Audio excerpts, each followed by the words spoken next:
एका सरोवरात कुबुग्रीव नावाचे कासव राहत होते. दोन हंस तिथे जलविहारासाठी येत.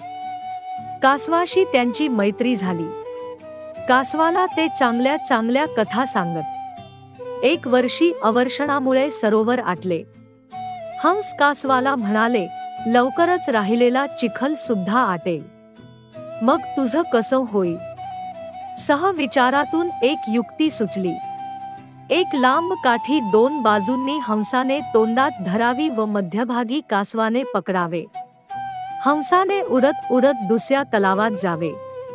त्यांनी कासवाला उडत उडत दुसऱ्या तलावात घेऊन जावे.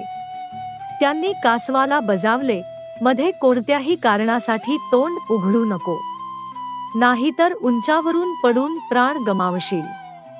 उड्डाण सुरू झाले. मध्येच एका गावातील लोक आश्चर्याने पाहत म्हणाले, हे हंस गोल गोल काय नेत आहेत? कासव रागावले. ते हंसाला म्हणणार होते, या मूर्खांना एवढेही समजत नाही का? त्यासाठी त्याने तोंड उघडले आणि कासव जमिनीवर पडले.